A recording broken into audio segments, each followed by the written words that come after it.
What has a bell and a rock got in common? Stay with me and I'll tell you.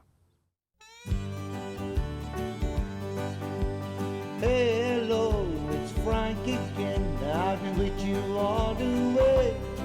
Imagination is fun when it's free to run. Come on, we paint this a brand new day. Simply painting with Frank today. Welcome everyone once again to Simply Painting. I'm in Sedona in Arizona, and this area here is famous for its incredible rock formations. They're all kinds of shapes and they're just a painter's dream. Also, it's said that the rocks have mystical powers, healing powers, and people come here both to see the rocks and to get relief. Anyway, one of the rocks actually looks like a bell, and of course it's called Bell Rock. But we've got to find something to paint, haven't we? And that's what we're going to do. So while we're having a look around, I'm going to pick something and then it'll be back to the studio and you and I will paint a picture.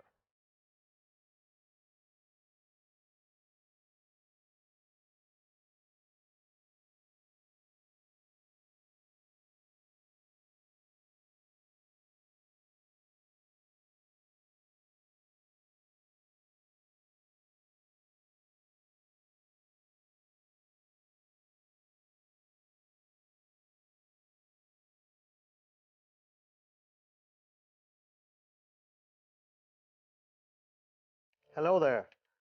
Well. That bell rock, I'm not sure whether it had these mystic powers. I don't feel any different. I was expecting to feel exhilarated and all kinds of things, but I haven't. Anyway, never mind. Let's talk about the materials first we're going to need. And first of all, 5 colours, and they start with light red, raw sienna, lemon yellow, burnt umber, and ultramarine blue. We have our white gouache in case we need it, and we have the 3 brushes, which is the large goat hair brush, the baby goat hair brush, and the rigger. We have the tray, which is of course our palette, putting the paint out on. We've got a cloth, we've got some water to mix our paint, and of course, last of all, we have a sheet of paper which measures 14 by 10. It's longwise, therefore it's landscape. So let's get to it. Let's have some more fun. And the first thing we're going to do is we're going to draw the horizon line. And as I'm doing that, let me be telling you what I'm going to draw and paint for you. It's something you'll see a little later. It was an old kind of homestead, and I thought I'd fix it up a bit and then we paint that. We haven't painted a homestead, but it's quite a tricky one. We've got a lot of work to do, so we can't hang around. Next thing we've got to do is get the pencil and actually physically draw our little house. Now it's not a very big one, so I'm going to put it over here on one side. There's the chimney on the end of it, starting just about 2 inches above the horizon line. Bring it down like that. Now I'm looking at a little sketch I've done, of course, so that's how I'm following. Now it comes to about there. I don't want to make it too big. Don't cover the whole place. And the walls come down like that. So it's kind of a little triangle, an angle there and an angle there, and that's about it. Now we've got to put in the mountains. Now the mountains, which are not mountains, of course, they're rocks, and I did keep calling them mountains, and I get my director Stevie shouts at me for saying they're rocks, they're not. Now look, they're jaggedy kind of things. And I'm trying to make a kind of, you see that, look, it's a kind of an impression like that. They're all up and down. These things are worn over millions of years with the wind and the rains and everything on them. Now we have a kind of a big gap here because it goes up like that again, and it's to there. This is one kind of stand of rocks. It's split there and it goes like that. And then there's a huge gap there, and then it goes, this is a funny one. You often see these in kind of cowboy pictures. I always think, it looks like it seems to be standing on its own, and then beside it, there's another one that goes up like this. And then the whole thing goes off up into the air and disappears out, and many more of them there. But that's the kind of the line of the rocks. Now, probably I'm a bit low there. I might have to come up a little tiny bit there, but we can. There we go. Now, next job is give it a good shake. Let's get a number 6 brush, dip it in the water, because if you don't, you'll damage it. And start off with our masking fluid and cover this whole area here. Just like that. First of all, top of the homestead. And then we need to go along the top of the rocks, because I want to be able to paint the sky and leave a nice clean sky at the bottom. So I use masking fluid. This is a latex rubbery stuff, and it has great attributes, but it has certain dangers. And the dangers, of course, are that if you're not careful, and if it spills, you will stick to it, and it'll stick to you. Not a very pleasant thing at all. The other thing about it is that you've got to make absolutely sure that it's dry. And the last thing, and more importantly, that's before you move on to the rest of your painting, is that you've got to count to 20.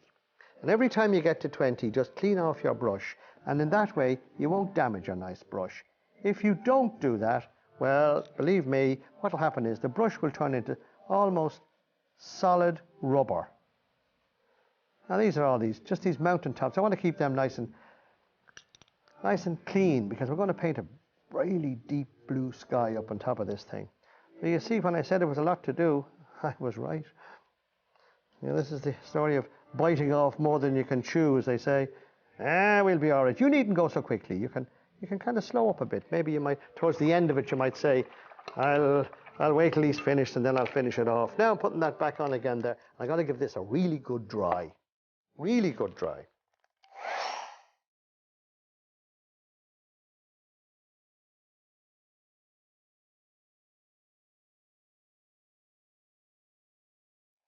There we go. Now, be careful. When you put masking fluid on, it's better to be extra careful than be sorry, because if it isn't dry and you run your brush on it, well, I can't even tell you what's going to happen. The brush will just stick to it, and you'll end up with stripes all over the page. Now, I'm not going to wet the paper, because I'm going to put just a clear blue sky in here. Don't often you see those, but boy, oh boy, in Arizona, isn't it fantastic, yeah? Get these beautiful, clear blue skies. And now, what I'm doing is starting from the top, as if I was painting the old garage door. Off I go, right across, look. And I'm going to paint right across the mountains and everything else. You'll see them kind of popping out, because, of course, they're covered with masking fluid, so they're safe. Now, up I go like that, look. I've got something else to do now. Now, I'm going to, before I do anything else, I'm going to take some of this paper. This is tissue paper. Tissue, yeah, I'm the terror of every hotel, because I say I steal all this stuff. Now, what I'm going to put in is a couple of little wispy clouds. Watch. By just dipping them out. Look, there was just these odd little few fluffy kind of clouds. They were lovely, yeah. And you just dab it off like that. Don't go mad with it now. You don't want hundreds of them. They were just fleeting across the sky there, just here and there. That was about enough. I don't want to put any more than that. That's plenty. Now we dry the old sky. And when I'm drying the sky, I'd like you to take a trip and see some beautiful shops. This is Sedona, and this area here is called Tlaquepaque. Not a lovely name? Well, it means the best of everything, and I think they've got it right, because what they did here when they created this area was they made one condition, that no two shops or no two artists could create the same thing. So everything is different. Not a great idea. Anyway, we've got to get back to our little picture now, haven't we?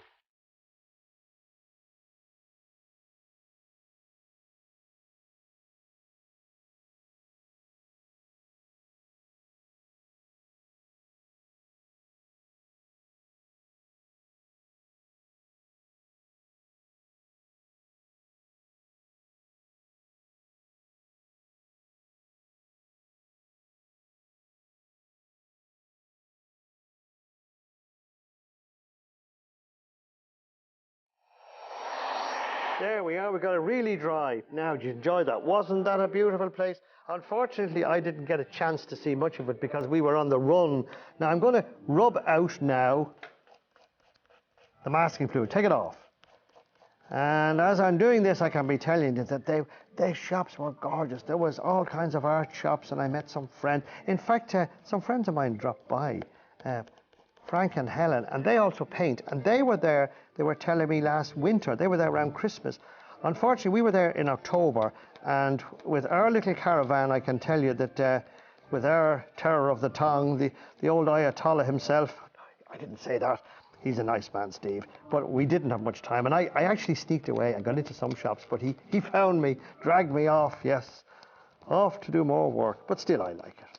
But it is, if you ever get a chance to go there, it is just wonderful. Now look at, we've cleaned it off, and lo and behold, we've left with our mountains are sort of sticking out of the sky, or the sky is up above. Isn't that handy? And of course, wasn't it handy, the little fluffy clouds? Now we've thrown away the piece of latex rubber. Now we can start working on it. Must put out some paint. We've got to get on to this thing because I tell you, this is a lot to be doing. I'm going to mix some of the raw sienna with the light red and put some of the lemon yellow, put the whole lot there. Now my next move is I'm going to use my number 6 brush again. This is the one that I've used to put the masking fluid on with. Because what I want to do is I want to outline just the mountains. Now what I mean by that is I've got to go across them 2 or 3 times. You always work light to dark. You do know that. I'm always telling you that, haven't I? You're probably saying, oh, he's at it again. Why is he always talking about this? Incidentally, the national flower of Arizona is the flower of a cactus, yes? And here's the funny thing about it. It only actually blooms at night. And then, even worse than that, the poor thing, it only blooms for one night. Kind of a short life, isn't it? Doesn't even get to see the daylight. That's unusual, isn't it? But there it is. That's the story anyway. Now look, we're coming across here. Do you see the way we're leaving bits out?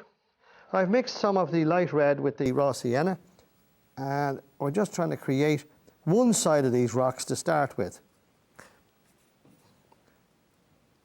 Now when I get this done, of course, then I'll add in the darker shades. That fella there was a bit yellowy looking. However. Now I'm going to put some different colour. I'm going to add in some light red and ultramarine blue. And that will give me a really dark colour. Because, you see that, look, and I can come down the side of the rocks then. And what I'm getting, lo and behold now, remember those colours? Light red, ultramarine blue. Light's coming this way, so of course the rocks that'll be dark will be this side, won't they? Always pick your light source and work from that. You know what I mean by that? There's only one sun up in the sky. And unfortunately, lots of us, when we start to paint, we think there's 3 or 4 suns. There's lights coming from all over the place. We'd mystify ourselves. Now that one goes down on there and that one there. You see the way the rocks begin to look a bit jaggedy now, because that's what they are. I suppose millions of years of wind and rain tackling them. And now you got to go down there. Yeah, that's a big one, isn't it? Yeah, and there's some there. You don't have to be exactly the same as the picture, you know, that you've taken, or the little sketch, or the photograph, whatever you think it's nice. You can sometimes improve on nature a little bit, even unintentionally, if you like. Now, the last thing is I'm going to put the strongest one in now. So I'm mixing some more of the same colour, some nice of the blue and the light red, and then just putting in. Now you could keep at this. I would probably take a little longer if I was doing it under normal circumstances, but this time we're working at 3,000 miles an hour, as they say. We're getting there. Now the next thing is we've got to put in the roof of the, I got to put out some burnt umber. This is the roof of this old homestead. Now the actual homestead itself didn't quite look like this, but I thought, this is a kind of, I get artistic license. I can do what you like. You know, that's the way it is. Now that's that bit, and then I'm going to put in the end of the building, which again is back to this kind of reddish colour. There you go, look at that.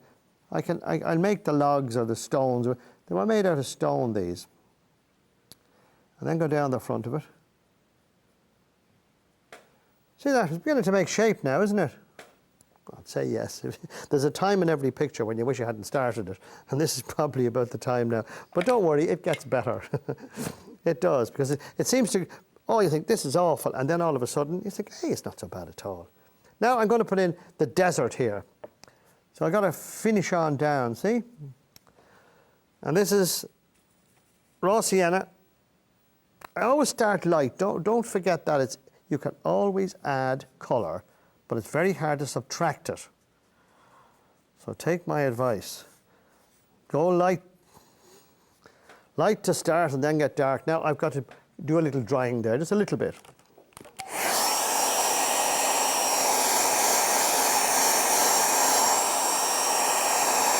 That's just across the bottom there. Do you know, one of the reasons I'm doing this, I won't put my arm in it. Lazy man's. Now let's get the big brush, some of the blue and some of the yellow. And what do we get? Well, if we mix the two of them together, of course, we get a nice greeny colour, because there were some nice bushes here. See, that's why I didn't bother too much about going up onto the rocks. No sense in wasting paint, is there? And you can sing away and enjoy yourself generally. Do you know something? Here's a piece of useless information for you. You know, you see these tars and pictures, and he's swinging through the trees on those vines, right? You know those things, yeah. Well, you know what would happen if you did that? You'd fall to the ground in a heap because the vines are attached to the ground, not to the trees. They grow from the ground up. So you tell your friends that. Well, Johnny Westmuller, whoever the Tarzan was, he would certainly scream if he tried to swing on one of those vines, because the next thing he'd know, he'd be flat on his back, wouldn't he? Yes. Now, I've got to go right up to the end of the building here, because that's where the... See that? And then down along. Now, we're creating different kind of colours. Do you see the way it works? This side would probably be darker because, of course, it's in shadow, the same as the mountains were. And these were nice kind of... bushes. I don't know what you call it. I don't think they're called tumbleweeds. You know? They're the things that blow through these towns, isn't it? The old ghost towns and that, where the mining camps were all gone, like that other. We did a place called Jerome one time, and that's the way it was. Anyway, got to get at back to the old roof again. Got to do a job on it now. Now this time I'm taking some of the burnt umber and some of the blue. That gives me a good dark colour. And I'm going to just run it down. There we go. Now, don't be too particular. We call it fornickety. Leave it kind of bent like that, because they weren't very good. They were like the Irish builders. They weren't that good at building perfect log cabins. So you do the same thing. Now I'm taking some of the brown, which is the burnt umber, and the blue. Now, if I mix those two together, I get a lovely dark shade. Watch this, look, and I can run that down along there and up along here. Do you see that? And then a couple of... there's all beams in the roof, and the whole thing is all kind of pretty, wouldn't call it perfection. Don't make it perfection. I hate these perfect lines, you know, and we're inclined to foust it around until we get something that looks like it's wrong, if you want to know. Now, let's put in some rocks on this thing. On the back here, this is this is the baby goat hair. And just put them in that way, that way, that way. See there? Because it's darker on this side, isn't it? Yes, it is. We can play with these in a minute, because what I can do is put some straight lines in there, and all of a sudden it'll begin to make sense. Now let's see. Okay. I think you should now go off and visit this place. I'm just going to do a couple of these, then do a little dry, and you go away now and visit this little scene. See you in a minute.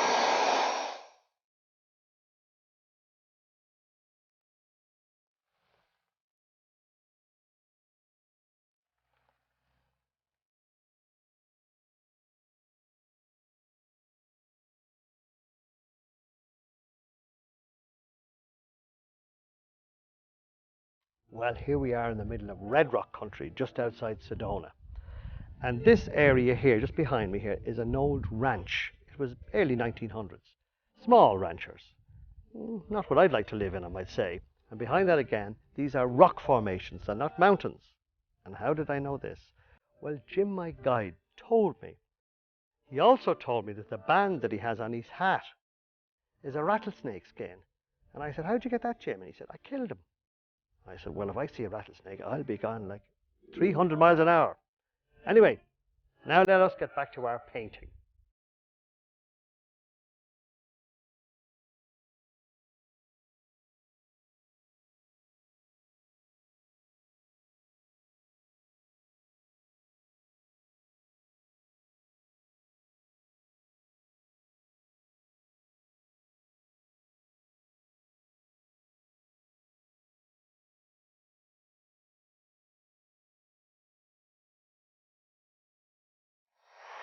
There we go. Well, you're back. Wasn't that guy Jim something? Now, you do see now that, of course, I've changed this old homestead quite a bit, haven't I? Yeah, because I didn't want to have it with a flat roof on it. I never saw one with a flat roof, so I thought... So you can do that in painting.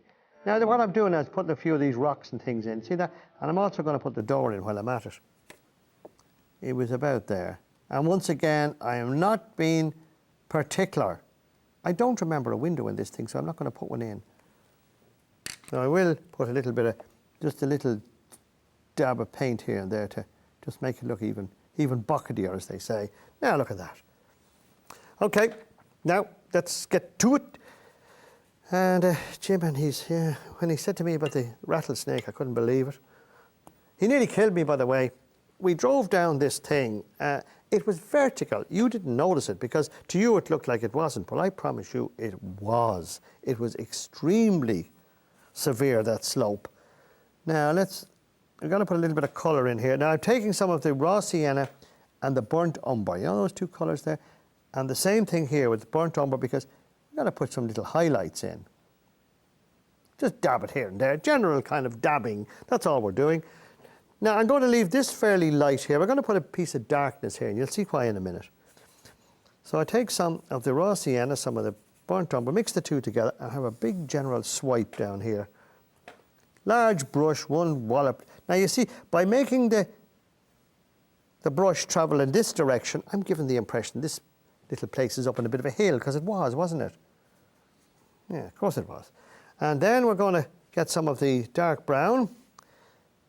That's the burnt umber, and put it in here and there, because there was all kinds of little bits and bobs there. And I've got to put a tree up here next. Now to do that, I'm going to take some lemon yellow, which I don't have, so I'll put out some more. Never try to work without paint. I've seen so many people, and they get to the end of a picture and they look around and say, well, I have no yellow, but sure, I don't want to waste it now, so what I'll do is I'll paint without it. I'll just paint some. Now I've taken some lemon yellow, some of the blue, and a little bit of the red. I'm just going to dab it in there, look.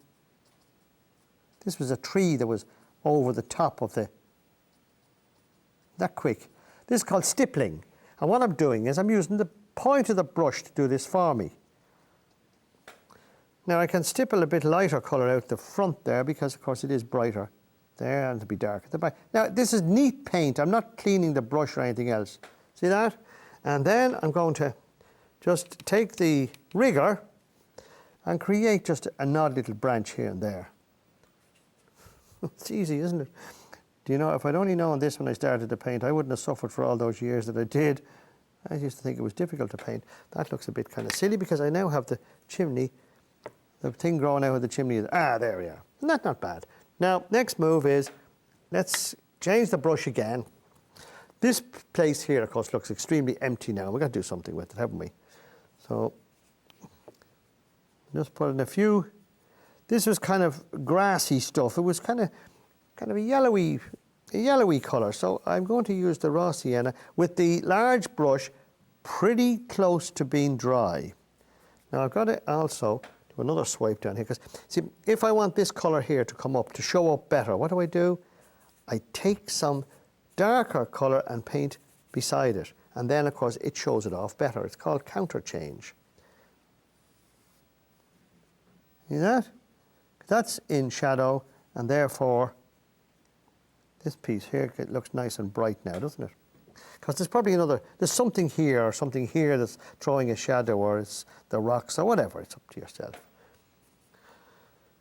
Once it looks well, that's what all that matters, isn't it?